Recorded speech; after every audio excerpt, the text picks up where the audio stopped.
Así que, bueno, estoy aprendiendo a mejorar las clases, para que sean más como, para que pueda insertarle dentro del mismo texto los documentos, digamos, de bibliografía. Porque si no pasa lo que ustedes me preguntan y tienen razón, que cuál es el documento que se hace con qué cosa. En cambio así, la ventaja es que en el mismo texto puedo incrustar, digamos, el PDF o el video de YouTube o enlace. Eso está bueno. Yo no sabía hacerlo, la verdad, y ahora lo aprendí a hacer, así que creo que de ahora en adelante voy a mejorar la prolijidad de las clases. Esa es la idea. Bueno, ¿se acuerdan esto, digamos, de gestión? Habíamos empezado a ver algo de fitosanitario, ¿se acuerdan? ¿Algo que se acuerdan que me quieren comentar? Vamos a tratar de implementar el tema de levantar la mano. Así los puedo ver y nadie queda sin decir algo que por ahí le interese decir o quiera decir. ¿Les parece? ¿Estamos de acuerdo? Porque yo no los veo a todos. Para no tener ningún problema ni dejar de... Todos, los aportes de todos me parece que son muy valiosos, así que no quiero dejar de recibirlos. Por lo tanto, la idea, digamos, es intervenir cuando levanten la mano. Así no nos superponemos ni hablando, y todos pueden contar o comentar lo que les parezca. ¿Sí? ¿Les parece bien? Hola, buenas. Hola, Richard. Ahí levantó la mano. ¿Levantaste la mano? Iván. Sí, está sin querer apreté. Ah, está bien. Bueno, pero querías decir algo, ya que tenías la palabra. No sé, habíamos visto el tema de las bandas de los fitosanitarios Ajá. ¿Usan algún fitosanitario ustedes en la producción de ustedes, Iván? y el fungicida. ¿Te acuerdas cuál es? Eh, y el que hemos usado más es Mancozeb. Perfecto. ¿Vos manejás las dosis y eso o no? No las tengo anotadas acá. Está bien. Y contanos, ya que estás, digamos, ya que estás con la palabra, que me parece muy interesante porque es una aplicación práctica. ¿Ustedes, digamos, tienen un asesor técnico, un ingeniero, tienen las recetas? ¿Cómo se manejan, digamos, con la aplicación? Ya que estamos. Si querés contar. Tenemos, sí, un asesor, que primero el ingeniero uruguayo, que ese no puede hacer acá las recetas, digamos. Ajá. Y sí, Va, después salvo que tenemos estuviera otro. matriculado en el Copaer, ahí sí. Claro, bueno, no tienes, por eso. Ya. Y otro argentino, sí. Y ustedes se implementan, porque por ahí a veces se usa y a veces no, pero están implementando, digamos, los pasos que es para comprar el producto, te tienen que hacer una receta agronómica de adquisición o compra. Después tenés el de aplicación, el cuerpo A y el cuerpo B. La aplicación es el que va a tener el productor, el aplicador y, bueno, y el ingeniero, digamos, cada uno tiene su copia donde te dice, o sea, donde está la receta en sí. Ahí te dice la dosis a aplicar del principio activo y, bueno, para qué se usa y, digamos, rellenan un poco la parte de la receta, que ahora les puse un ejemplo en una de las presentaciones para que la veamos. ¿Eso lo hacen o mazo? Y la verdad que esas cosas no las manejo mucho, no sé exactamente qué es cómo se maneja eso. Está bueno. Bueno, está bueno lo que decís. Bueno, entonces hablábamos que lo que son los fitosanitarios. Ustedes van a ver en la plataforma de la escuela normal un apunte que está. Yo lo que hice fue para no subir estas clases en PowerPoint, que me parece que por ahí no tienen tanto sentido. Prefiero que más sea un texto y que ponga la fuente de donde saqué la información para escribirlo. Entonces, lo que hice fue resumir estas diapositivas, que son un poco lo que hablamos el otro día, de lo que son los productos fitosanitarios o agroquímicos o plaguicidas, que son, bueno, las sustancias que sirven para proteger la salud de los cultivos, digamos, ¿no? La sanidad de las plantas. Pueden ser de origen biológico o de síntesis, permiten minimizar o impedir el daño que las plagas, digamos, que depende de qué microorganismo o organismo estemos hablando, de esos daños que pueden provocar sobre los cultivos y, bueno, por lo tanto afectar el rendimiento y o la calidad de la producción. Ese es el fundamento del por qué usamos los fitosanitarios, o agroquímicos, plaguicidas, o pesticidas, o como se le llame, ¿no? Bueno, una de las clasificaciones básicas de lo que son los fitosanitarios son para qué se utilizan, digamos. Si es para controlar ácaros, van a ser acaricidas. Si es para controlar hongos, van a ser fungicidas. Y así, insecticidas para controlar insectos, herbicidas para controlar malas hierbas. Hay un montón de otros más, pero por ahí en las producciones nuestras no usamos tanto. Por ahí rodenticidas, a lo mejor usan por ahí para los depósitos, ¿no? Los rodenticidas, ¿alguien sabe para qué sirven? ¿Manitos? ¿Manos? ¿Lucila? Para controlar todo lo que son roedores. Exactamente. Hay, o sea, depende de para dónde, los molusquicidas para controlar moluscos. Los rodenticidas hay distintos tipos de formas de acción por lo cual terminan matando la plaga, ¿no? Pero bueno, ahora vamos a ver un poquito más en detalle algunas cosas. Entonces, eso era el concepto. Después, digamos, ¿son inocuos, no son inocuos? Es la discusión que tenemos siempre. Como tal, digamos, son un producto como cualquier otro, como un desinfectante, lo que sea, es un producto que tiene su toxicidad. Hay que tener bastante cuidado, precaución, porque tienen, más allá de lo que es un desinfectante para una empresa, que es un recinto cerrado generalmente, en estos casos estamos hablando de ambientes abiertos, donde puede haber efectos de derivas hacia otros campos, puede haber incluso contaminaciones de aguas superficiales, nada. Entonces, es un producto que, bien usado, podría no ser tan nocivo, mal usado podría ser desastroso, provocando problemas hasta mortandades de peces, de abejas, contaminaciones de napas, contaminaciones de aguas superficiales, o sea que son productos para tener en cuenta. En su momento, digamos, cuando en el apunte que les mostré van a ver que está un poco de historia, cómo comienzan, qué fueron los primeros productos que se empezaron a sintetizar de forma industrial, digamos, y habla un poco del DDT y otros organoclorados que con el paso del tiempo se ha descubierto que son muy nocivos para el ambiente. De hecho, no sé si están al tanto de lo que está pasando ahora en nuestra zona cercana. ¿Están al tanto de del problema de plaga que hay, digamos? ¿Langosta? Sí, la langosta. Las langostas. Sí. Bueno, en un principio había, como era un fenómeno bastante frecuente, la verdad que estuve interiorizándome un poco porque los grupos de horticultura nos estuvieron contando. Bueno, Norma está ahí del otro lado para contar también, pero bueno, había medidas como de seguridad para que no te produzca, digamos, un daño total a tu producción, ¿no? Entonces había formas de colocar chapas, de plantar cortinas de paraíso para que sean repelentes. Y después, bueno, apareció el DDT, que es un pesticida organoclorado muy, muy nocivo. Con el tiempo se descubrió que era muy, muy nocivo para el ambiente porque tiene mucha persistencia. La persistencia, ¿saben lo que puede llegar a ser? Un concepto, ¿conocen? Levantan la mano. Sí, que perduran en el ambiente. Claro, la persistencia significa eso, es la cantidad de tiempo que está dando vuelta en el ambiente, ya sea porque, caso de los organoclorados, que se depositan en la grasa de los animales, entonces como que es difícil sacarlos de que esté, digamos, dando vuelta por el ambiente. Hay otros que tienen mucha menor persistencia, que bueno, que si bien son tóxicos, tienen un efecto localizado y después, como son generalmente moléculas orgánicas, algún microorganismo se encargaría de degradarlo.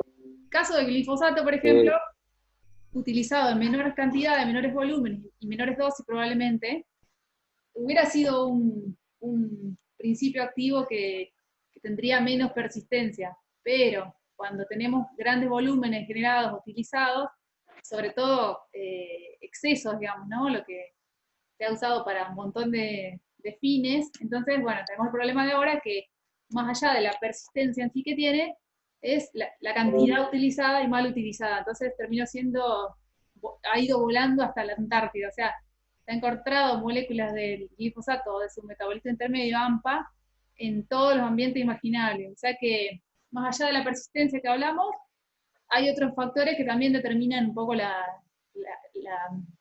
riesgo, la peligrosidad del producto, ¿no? Bueno, Gaby, no, pero pará que te quería contar algo con esto de las langostas, que Ajá. mi vieja me contaba, mi vieja me contaba cuando ella vivía en el campo, cuando era chica, que ellos tenían, cada 2, 3 años tenían plagas de langostas, ¿viste? Ya era una cosa esperada. Y lo que vos decías de las chapas, funciona con la langosta, con la saltona, o sea, con la ninfa, con la chiquita. Después que vuela ya no funciona más, Claro.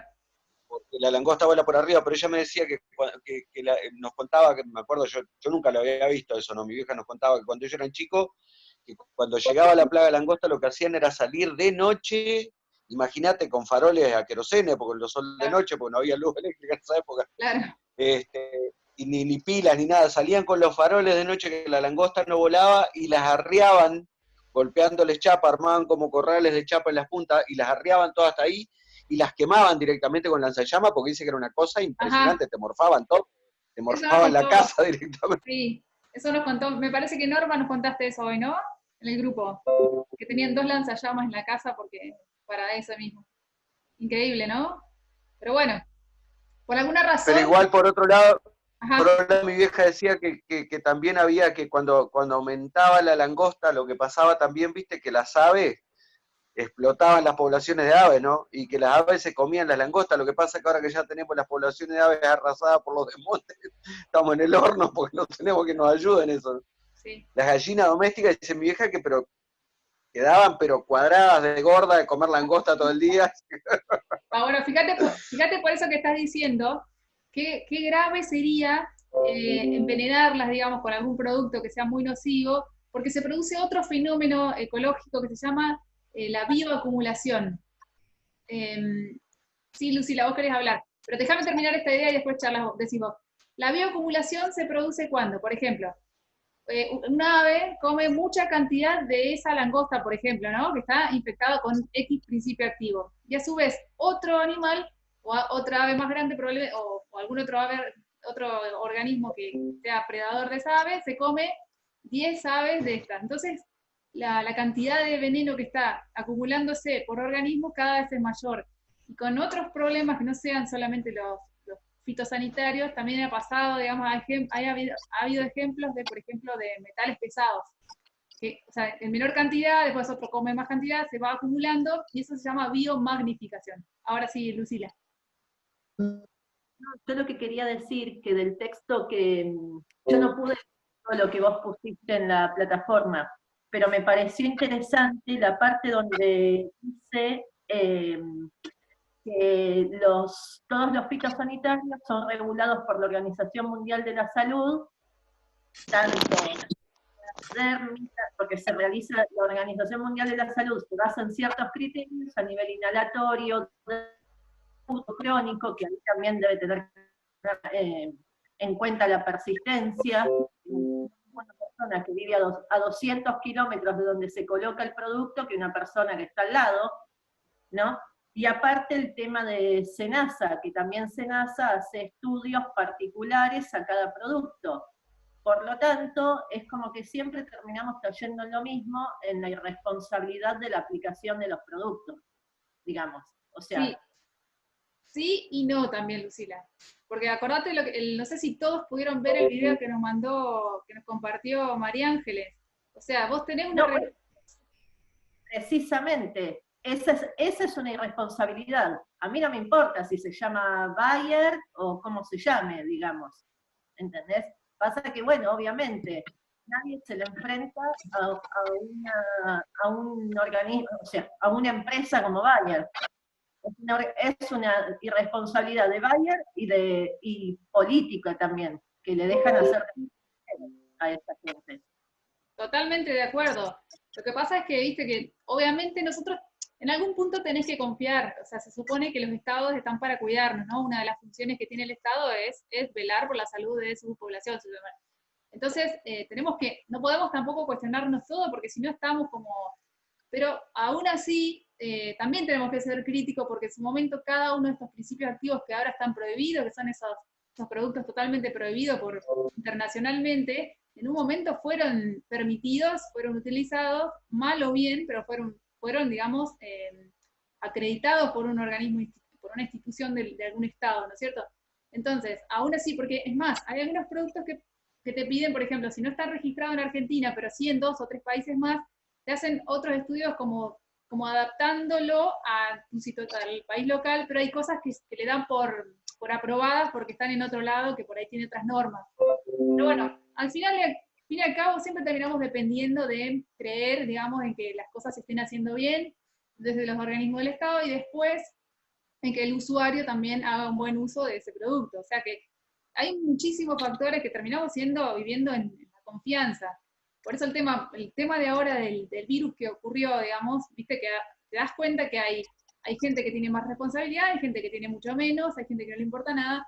Y bueno, al final de cuentas estamos todos en el mismo planeta, nos dimos cuenta que la globalización, digamos, es lo mismo estar acá que en China prácticamente porque las distancias se hicieron cada vez menores, porque hay mucha gente que va y viene, o sea que estamos en otra realidad donde hay que tratar de estimular a la responsabilidad de cada uno de los granitos de arena, porque no le veo otra opción de seguir concientizando y que las cosas se hagan de forma, o sea, la parte que te toca a vos, hacela bien, básicamente, ¿no es cierto? Si vos sos el usuario, bueno, extremá todas las medidas de seguridad.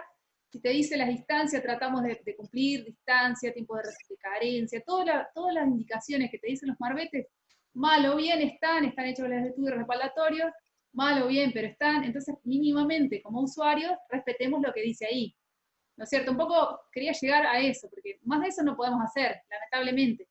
Pero por ejemplo, podemos elegir, como el mismo artículo el mismo video que mandó esta chica de María Ángeles, hablaba de los neonicotinoides, los nicotinoides, que son un grupo químico, digamos, de insecticidas que producen grandísimos daños a las abejas. Entonces tratemos de, si tenemos opciones, de elegir para un control de plagas, si es que no nos quedó otra opción, si es que con el manejo integrado no pudimos, como sea. Mínimamente hay que tratar de empezar desde lo más grande hasta lo más chico. A ver, todo el manejo posible. Segundo estrato, bueno, algún producto que sea de síntesis biológica. O sea, como última instancia sería, por ejemplo, utilizar un insecticida de síntesis. Bueno, usar el que sea menos tóxico, el que no tenga efectos sobre abeja, no tenga residualidad, o sea, tratar de por lo menos, si lo vamos a utilizar, porque realmente agotamos todas las posibilidades previas, entonces, por lo menos que sea el menos nocivo, el menos malo, para controlar la plaga que quiero controlar, ¿sí? Un poco eso, o sea, no somos magos, no vamos a salvar el mundo probablemente, pero por lo menos nuestra parte la vamos a hacer lo más consciente posible. Un poco, creo que ese sería el mensaje que les tengo que dejar. Bueno, entonces dijimos que el SENASA es la institución del Estado que está atrás de todo esto, ¿no? La parte de las inscripciones de los productos, de que las regulan. Porque, por ejemplo, si se acuerdan de algo del apunte de buenas prácticas agrícolas, decía utilizar productos registrados en SENASA. Porque se supone que todas las partes de bioseguridad, de ecotoxicidad, toda esa parte, mínimamente la han cumplido. Entonces, por lo menos, usar productos registrados. Bueno, acá hablamos un poco de lo que era la clasificación toxicológica de cualquier producto. Hablando de... Perdón, Gabriela, perdón, pero digo, el tema también de la aprobación de los productos muchas veces viene por una cuestión estrictamente comercial y la verdad que no hay ni siquiera tiempo de uso en esos estudios para que haya un estudio real del impacto sobre la gente o sobre el resto del planeta, como pasó, como vos decís, con el DDT o con otros tantos, que lo tuvieron que prohibir porque la gente se empezó a morir directamente, no hubo cosa. Hubieron medicamentos usados a nivel humano también que causaron muchos problemas y que no sé, porque vos decís, es difícil hacer un estudio así en 5 años, ¿cómo sabes qué pasa? Necesitas generaciones y generaciones a veces para eso. Entonces, ese es el tema también, que por una cuestión comercial, porque el productor tiene que producir y le surgió una plaga y esto hay que combatirlo porque si no va a perder plata, se aprueba el producto, pero la consecuencia viene mucho después, ese es el gran tema que queda también, ¿no? Sí. Bueno, ahora hay mucho antecedente, digamos, de las familias químicas, a ver, se han hecho muchos estudios, o sea, hoy se sabe.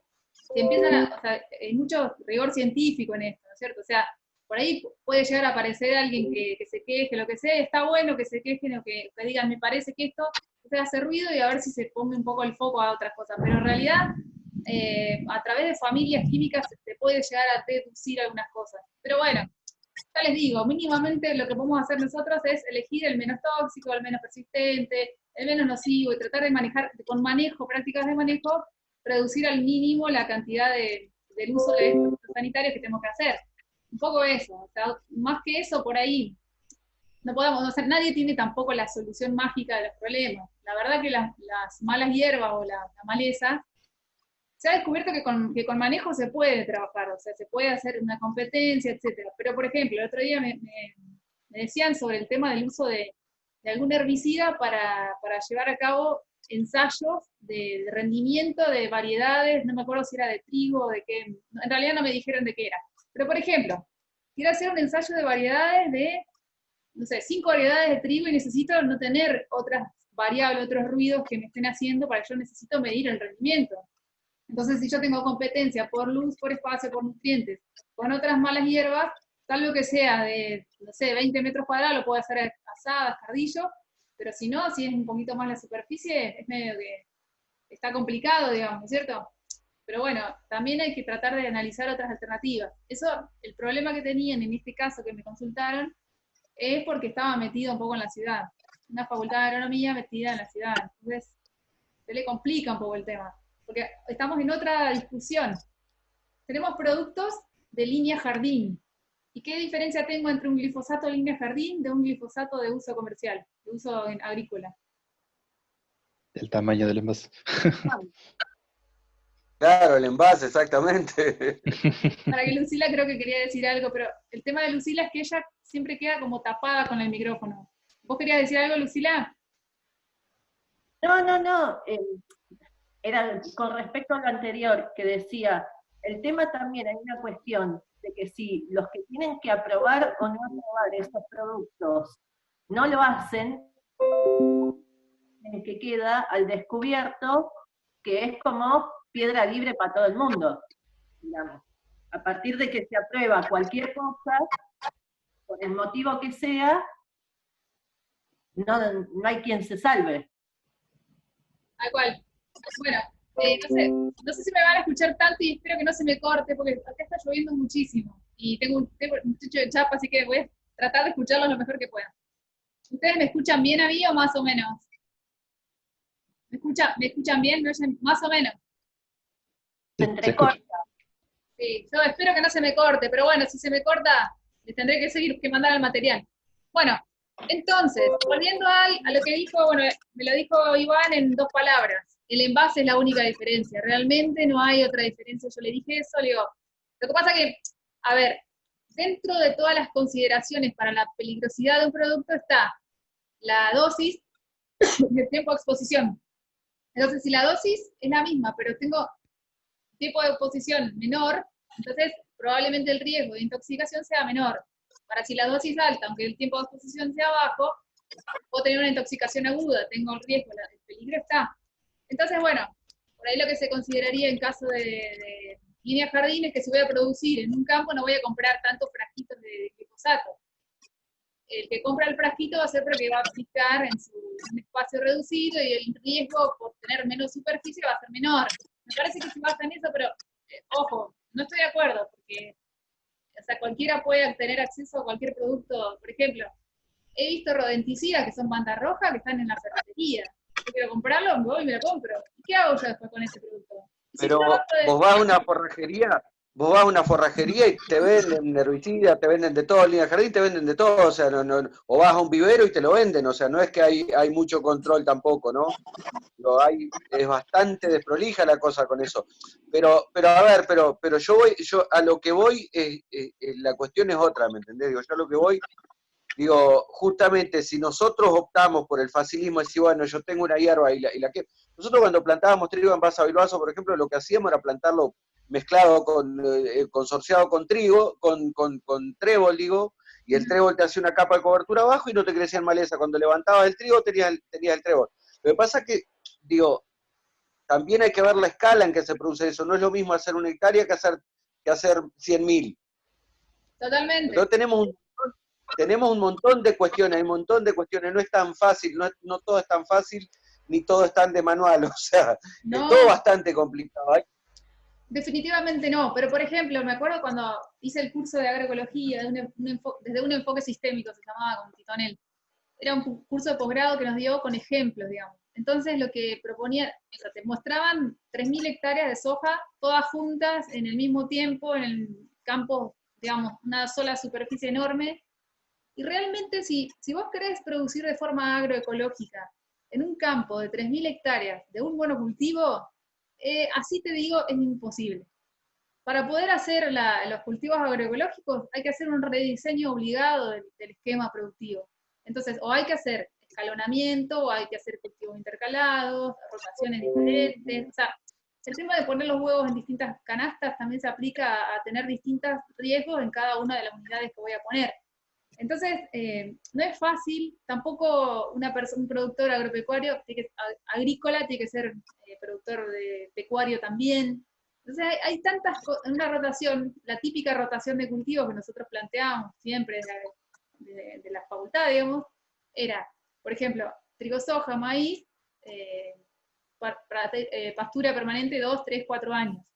Entonces, obligadamente tenés que tener un sistema con animales incluido en esa rotación. O bien hacer solamente reserva para después vender el heno a quien haga la producción pecuaria. Entonces es todo un manejo diferente que el tipo que hace solamente cultivo extensivo, o sea, es agricultor. Yo no quiero hacer pastura, pero claro, la pastura te regenera el sistema de suelo, te mejora, digamos, todas las características físicas, químicas y biológicas de los suelos, te hace una estabilidad que por ahí la agricultura no tiene, porque tiene tiempos de suelo desnudo. En cambio, la pradera vos tenés todo el año, tenés cobertura vegetal mayor o menor. Está Sí, bien pero ahí. con eso pasó también. A ver, pero eso también hubo un cambio en el sentido de que antes la mayoría de la gente tenía ganadería y agricultura. Lo que pasa es que con el tema del sistema de planteo directo, empezaron a sacar la ganadería porque el suelo se apisonaba con el ganado y como no lo araban para plantar, como no lo aran para plantar, se les compactaba mucho el suelo con el peso de los animales y empezaron a abandonar la criación de ganado y dejar solo la agricultura porque les rendía más plata, porque era más rápido, por lo que vos quieras, pero bueno, Sí. hubo una cuestión de plata ahí también, ¿no? Pero es que totalmente, generalmente esa es la decisión final. Termina siendo un tema económico. Lo que pasa es que siempre el problema cuando la gente, los que estamos hablando siempre de cuestiones ambientales, es que el ambiente también debería tener parte de costo. Como no tiene un costo, es como el agua. O sea, si el agua realmente en cada casa se contabilizara y cobrara por litro consumido, realmente seríamos todos muy eficientes. Es lo que está pasando con la energía eléctrica, con todo. Es todo lo mismo, digamos, si se quiere. Ricardo, sí. ¿Cómo generarías el costo en el ambiente? Y bueno, eso es un tema, digamos, porque de hecho se habla de seguros ambientales, cómo cobrar un seguro ambiental, qué incluye, cómo se hace. No es fácil ponerle costo, pero vos tenés el recurso suelo, tenés el recurso agua, agua subterránea. Si contaminás un río, un arroyo, ¿qué costo tendrías por hacerlo? O sea, el ambiente tiene un costo energético para sanear lo que vos estás desechando, ¿no? O sea, siempre lo que alguien realiza, otro lo tiene que pagar. Ya sea las generaciones futuras, las presentes, el río, los peces, alguien lo está pagando. O sea, por eso tratamos de mandar, digamos, el concepto de sustentabilidad se refiere a eso, a producir sin deteriorar los recursos, pero en realidad hoy por hoy no hay un costo con números que le pueda adjudicar al ambiente. ¿Vos querés decir algo más, Ricardo? Sí, No, sí, yo te iba a decir, relacionado a esto, que bueno, las grandes empresas, ¿no? que plantan tantas hectáreas como vos dijiste, ellos tienen un fin netamente comercial, digamos, no están comprometidos con el medio ambiente ni con nada, digamos, el enfoque es comercial. Por eso yo te preguntaba a vos cómo podría ser el tema esto de generar un compromiso con el ambiente para que las empresas, digamos, ahí no se trata, ellos no toman la parte de conciencia, no la toman, ellos lo que generan es dinero y lo que les importa el dinero nada más. Claro. Por eso te preguntaba eso. Sí. Mira, alguien quería hablar también, me gustaría dejarlo hablar. Y yo otra te cosa, decir algo. digo, antes Yo. de Norma, ¿sos vos? Ah, esperen, cuando se Sí, corte, vamos te iba a a tratar decir, de volver a conectarnos en el mismo, a ver si podemos. Si no podemos, les genero otro. Sí, ahora sí. te iba a decir que en el Uruguay tienen unas leyes que vos no podés extraer más del suelo de lo que, o sea, te cobran, tienen multas y eso para el que extrae más de lo que deja, una cosa así. No sé si me entendés. ¿Y vos sabés cómo lo llegan a hacer, digamos, a cumplir a eso? ¿Cómo lo hacen cumplir? Ah, no, pero sé que hay leyes que te la hacen cumplir. No sé qué Norma, ley es, ni eso no sé. Norma, yo soy Sí. uruguayo y te digo que no, ¿eh? Te digo que no, ¿eh? Te digo que está lo mismo que acá, o sea, le están entregando la tierra, es más, están queriendo bajar leyes de zonas protegidas de áreas de mi zona, ya que es la zona de las nacientes del río Yaguarón, que son áreas protegidas que tienen flora y fauna que ya no existe más en ningún otro lugar de Uruguay, y las quieren bajar para darle a las empresas españolas que plantan eucalipto y pino, así que no te creas que en el chamullo capaz que sí, pero en la práctica te digo que no, ¿eh? Ah, no, eso nos había dicho Panchi cuando íbamos a primer año. Sí, no, pero no. Puede ser que estén en el papel, pero en la práctica no están. O sea, en toda la zona de 33, que es toda una zona de quebrada y todo, si no fuera porque la gente se movilizó, se lo habían entregado a los chinos para que armaran el proyecto Aratirí, que era una mina de hierro a cielo abierto, que imagínate que una mina a cielo abierto en un país como Uruguay, y medio Uruguay se va en agujero. Llegan al puerto de La Paloma, que es todo zona protegida, para que hicieran un superpuerto para exportar hierro directo para China y chao, como dice la canción de Violeta Parra, o sea, viene el gringo desde el norte, lo saca y deja el agujero. Sí, sí, Si la sí. gente no se hubiera movilizado, ya estaba hecho eso. Bueno, ahí estás Ah, diciendo mirá. No. algo que está bueno, Richard, que es el tema de las movilizaciones sociales con todos los grupos ambientalistas. Antes se hacía de todas cosas sin que nadie lo supiera. Después que se empezaron a movilizar, o sea, el ambientalismo tiene una ventaja enorme, digamos. Han hecho, o por lo menos han divulgado cosas que si no hubieran sido gracias a ese accionar o ese, ¿cómo se dice? Esa militancia, nadie se hubiera enterado de un montón de cosas.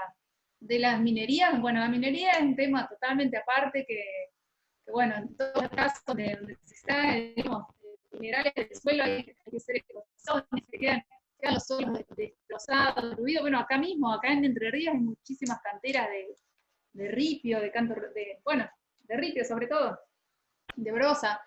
Y realmente, o sea, no ha habido planes de gestión tales como para poder, cuando se hace, digamos, la parte del cierre de esa cantera, porque ya se extrajo todo lo que se podía extraer, hay planes de mitigación del impacto ambiental generado.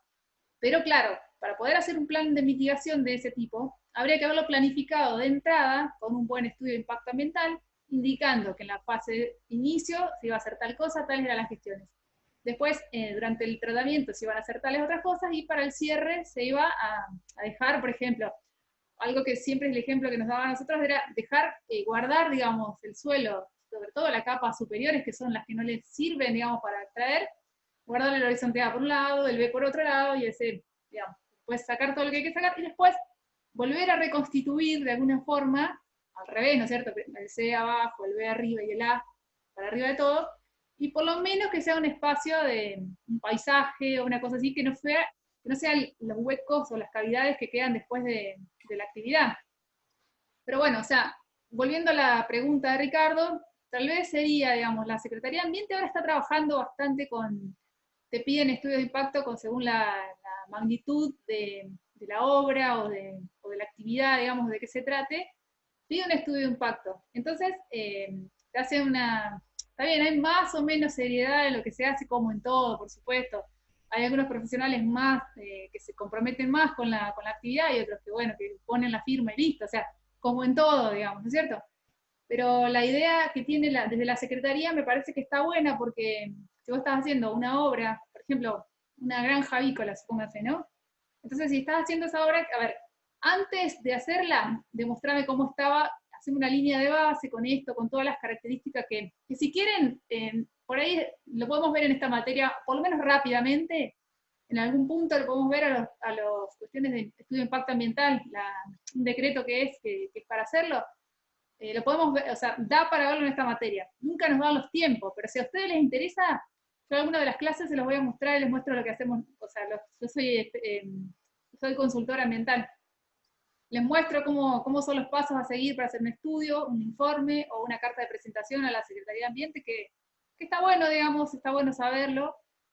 Pero bueno, ya les digo, eh, depende mucho del compromiso de la empresa con el consultor también, para hacer o no las acciones que uno recomienda hacer. Sí, Lucila.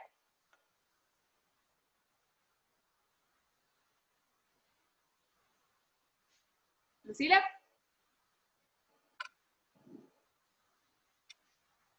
No había activado el audio, perdón.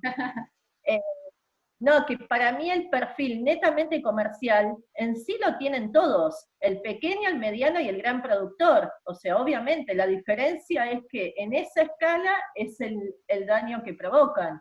Pero para mí siempre termina recayendo la misma situación, digamos, sí, el ente regulador le entrega al dueño de la empresa, por decir así, o al productor, y le deja pasar lo que sea, ahí queda un gris en esa situación que es imposible, digamos, de contemplar. A ver, para mí ningún productor, por más, ¿qué diferencia hay entre el de 50, 500 y 5.000 o 500.000 hectáreas? Es lo mismo que el glifosato, el tamaño. Pero todos, en menor o mayor medida, el daño lo van a provocar. El tema es que si no existe la responsabilidad entre el productor, el ente regulador y los estados que no le quieren poner un freno a las grandes empresas, y sí, esto va a seguir y va a ser imposible. Digamos, es como que siempre termina en un círculo vicioso todo. Sí, es cierto. Bueno, ¿sabes dónde más se puede poner el foco por ahí? Que de hecho nos tiran la responsabilidad mucho a los técnicos. Es, por ejemplo, vos estás asesorando a un productor, mínimamente, si tiene una máquina pulverizadora, que la registre, o sea, por lo menos blanquear toda la situación. La registre, vos le haces la receta agronómica en ese predio para esa situación que se dio referencia, y la Secretaría de Ambiente está en controlarlo o no, perdón, la Secretaría de Agricultura está en controlarlo o no, porque ellos teniendo, se me va a cortar, seguramente se me va a cortar antes de que teniendo la ubicación, el principio activo, la dosis, podría realmente intervenir o